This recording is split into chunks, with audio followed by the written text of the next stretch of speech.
అందరికీ నమస్కారం. ఇండియన్ రైల్వేస్లో ఒక మంచి ప్రభుత్వ ఉద్యోగం సాధించాలని ఎదురుచూస్తున్న వాళ్లందరికీ ఇదొక చాలా పెద్ద శుభవార్త. 2026 సంవత్సరం రైల్వే అభ్యర్థుల పాలిట ఒక వరం లాంటిది. రైల్వే రిక్రూట్మెంట్ బోర్డ్ ఒక భారీ ప్రకటన చేసింది. అసలు విషయమేంటో ఇప్పుడు చూద్దాం.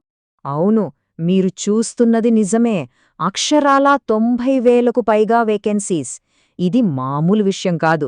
భారతీయ రైల్వే చరిత్రలోనే ఇది ఒక భారీ రిక్రూట్మెంట్ డ్రైవ్ కాబోతోంది. సో ఈ అవకాశాన్ని అస్సలు మిస్ చేసుకోవద్దు. ఇంకో ముఖ్యమైన విషయమేంటంటే ఇవి మామూలు ఉద్యోగాలు కావు. ఇవన్నీ పర్మనెంట్ ప్రభుత్వ ఉద్యోగాలు. అంటే ఒక్కసారి జాబ్ వచ్చిందంటే చాలు, మంచి జీతం, ఉద్యోగ భద్రత, లైఫ్ సెటిల్ అయిపోయినట్టే. ఈ సమాచారం ఎక్కడినుంచో వచ్చింది కాదు. ఇది 100% అఫీషియల్. డైరెక్ట్గా రైల్వే రిక్రూట్మెంట్ బోర్డ్ వాళ్లే 2026 సంవత్సరం కోసం విడుదల చేసిన క్యాలెండర్ ఇది. కాబట్టి ఇందులో ఉన్న ప్రతి విషయం నమ్మదగినదే. సరే, మరి 2026లో ఏ నెలల్లో ఏ నోటిఫికేషన్లు రాబోతున్నాయో ఒకసారి చూద్దామా?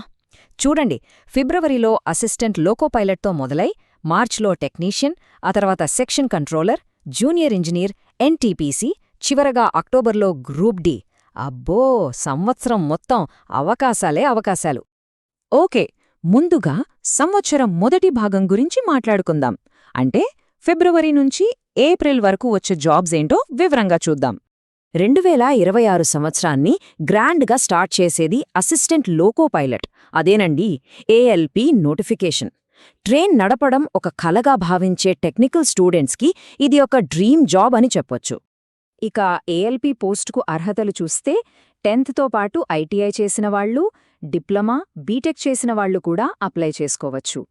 ఆరి సబ్సే బడీ బాత్, జీతం చూడండి, స్టార్టింగ్లోనే దాదాపు 70,000 రూపాయలు. అయితే సెలక్షన్ ప్రాసెస్లో CBT 1, CBT 2తో పాటు CBAT అంటే కంప్యూటర్ బేస్డ్ యాప్టిట్యూడ్ టెస్ట్ అనేది చాలా చాలా కీలకం. ఫిబ్రవరి అయిపోగానే మార్చి నెలలో టెక్నీషియన్ పోస్టుల కోసం నోటిఫికేషన్ రాబోతోంది. ఇందులో మళ్లీ 2 రకాల గ్రేడ్స్ ఉంటాయి, గ్రేడ్ 1 మరియు గ్రేడ్ 3.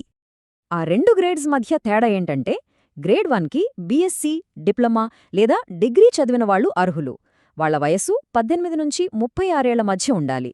ఇక గ్రేడ్ 3 విషయానికొస్తే 10థ్ క్లాస్తో పాటు ఐటీఐ చేసిన వాళ్లకు ఇది ఒక గొప్ప అవకాశం. దీనికి ఏజ్ లిమిట్ 18 నుంచి 33 సంవత్సరాలు. సో ఎవరి క్వాలిఫికేషన్కి ఏది సెట్ అవుతుందో చూసుకోవాలి. ఏప్రిల్ నెలలో వచ్చేది ఒక స్పెషల్ పోస్ట్, సెక్షన్ కంట్రోలర్. ఈ ఉద్యోగమంటే రైల్వే నెట్వర్క్కి బ్రెయిన్ లాంటిదన్నమాట. రైళ్లన్నీ ఎక్కడికి వెళ్తున్నాయి, ఎప్పుడు వెళ్తున్నాయి అని కంట్రోల్ చేసే చాలా రెస్పాన్సిబుల్ జాబ్ ఇది. ఈ పోస్ట్కి స్పెషల్ క్వాలిఫికేషన్స్ కావాలి. ట్రాన్స్పోర్ట్ లేదా ట్రాఫిక్ మేనేజ్మెంట్లో డిగ్రీ గానీ, డిప్లొమా గానీ ఉండాలి. జీతం కూడా బాగుంటుంది, దాదాపు 65,000 వరకు ఉంటుంది. ఏఎల్పీలాగే ఇక్కడ కూడా యాప్టిట్యూడ్ టెస్ట్ అంటే CBAT సెలెక్షన్లో చాలా ఇంపార్టెంట్ రోల్ ప్లే చేస్తుంది. సరే, ఇది సంవత్సరం మొదటి భాగం కథ. ఇక సెకండ్ హాఫ్లోకి వెళ్దాం. జూలై నుంచి అక్టోబర్ వరకు ఇంకా పెద్ద పెద్ద నోటిఫికేషన్లున్నాయి. అవేంటో ఇప్పుడు చూసేద్దాం. ఇక జూలై నెల ఇంజనీరింగ్ స్టూడెంట్స్కి ఒక పండగలాంటిది. ఎందుకంటే ఎంతోమంది ఎదురుచూసే జూనియర్ ఇంజనీర్, అదే జేఈ మరియు ఇతర టెక్నికల్ పోస్టుల నోటిఫికేషన్ రాబోతోంది.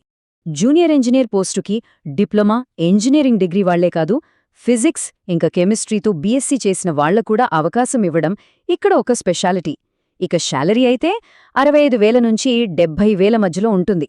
సెలక్షన్ ప్రాసెస్లో 2 స్టేజుల్లో కంప్యూటర్ బేస్డ్ టెస్ట్లు ఉంటాయి. ఆగస్టు నెలలో వచ్చేవి రైల్వే జాబ్స్లో మోస్ట్ వాంటెడ్ అని చెప్పొచ్చు. లక్షల మంది ఎదురుచూసే నాన్ టెక్నికల్ పాపులర్ కేటగిరీస్ అంటే ఎన్టీపీసీ. దాంతోపాటే పారామెడికల్ నోటిఫికేషన్లు కూడా రానున్నాయి. ఎన్టీపీసీ అంటే నాన్ టెక్నికల్ పాపులర్ కేటగిరీస్. పేర్లోనే ఉంది కదా, station master, goods guard, ticket collector లాంటి చాలా పాపులర్ జాబ్స్ అన్నీ దీని కిందకే వస్తాయి. ఇందులో ఇంటర్ క్వాలిఫికేషన్తో కొన్ని పోస్టులు, డిగ్రీ క్వాలిఫికేషన్తో కొన్ని పోస్టులకు వేర్వేరుగా నోటిఫికేషన్లు ఇస్తారు. ఆగస్టు తర్వాత సెప్టెంబర్లో మినిస్టీరియల్ అండ్ ఐసోలేటెడ్ కేటగిరీల కోసం నోటిఫికేషన్ వస్తుంది.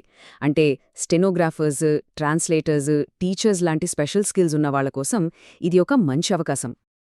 ఇక వేకెన్సీస్ విషయానికొస్తే అంచనాలు చాలా బాగున్నాయి. ఒక ఎన్టీపీసీలోనే దాదాపు 8,000 పోస్టులు, మినిస్టీరియల్ కేటగిరీలో ఒక 200 పోస్టులు ఉంటాయని అంచనా. ఇది నిజంగా చాలా పెద్ద సంఖ్య. ఇక 2026 క్యాలెండర్లో చివరిది కాని అందరికీ చాలా ముఖ్యమైనది గ్రూప్ డి అంటే లెవెల్ 1 నోటిఫికేషన్. అక్టోబర్లో వచ్చే ఈ నోటిఫికేషన్ 10th క్లాస్ పాస్ అయిన లక్షల మందికి ఒక వరం లాంటిది. గ్రూప్ డీకి క్వాలిఫికేషన్ చాలా సింపుల్. జస్ట్ 10th పాస్ అయితే చాలు, లేదా ఐటీఐ ఉన్నా పర్లేదు. జీతం కూడా స్టార్టింగ్లోనే 30,000 నుంచి 35,000 వరకు వస్తుంది. అన్నిటికంటే ముఖ్యంగా సెలక్షన్ ప్రాసెస్ చాలా ఈజీ. ఒకే ఒక్క కంప్యూటర్ బేస్ టెస్ట్, ఆ తర్వాత ఫిజికల్ టెస్ట్ ఉంటుంది, అంతే. ఓకే, ఇప్పటి వరకు 2026 రైల్వే క్యాలెండర్ మొత్తం చూసాం కదా. మరి ఈ ఇన్ఫర్మేషన్ అంతట్నుంచి మనం గుర్తుంచుకోవాల్సిన మెయిన్ పాయింట్స్ ఏంటి? గుర్తుంచుకోవాల్సిన విషయం ఒక్కటే, 2026 అనేది ఒక అవకాశాల సంవత్సరం. 10th నుంచి డిగ్రీ వరకు టెక్నికల్, నాన్ టెక్నికల్ ఇలా ప్రతి ఒక్కరికి ఏదో ఒక అవకాశం ఉంది. ఇది అఫీషియల్ క్యాలెండర్ కాబట్టి నోటిఫికేషన్లు పక్కాగా వస్తాయి. మనం చేయాల్సిందల్లా ప్రిపరేషన్ని స్పీడప్ చేయడమే. ఇప్పటి నుంచే ఒక ప్లాన్తో మొదలు పెడితే 2026 చివరి నాటికి చేతిలో ఒక రైల్వే ఉద్యోగం ఉండటం ఖాయం. మరి రైల్వేస్ ఇస్తున్న ఈ గోల్డెన్ ఆపర్చునిటీని అందుకునేందుకు సిద్ధంగా ఉన్నారా? సరైన ప్లానింగ్, కష్టపడే తత్రముంటే చాలు, రైల్వేలో మీకంటూ ఒక స్థానం సంపాదించుకోవచ్చు. ప్రిపరేషన్ని అస్సలు వాయిదా వేయొద్దు. ఇప్పుడే, ఈ క్షణమే మొదలుపెట్టండి.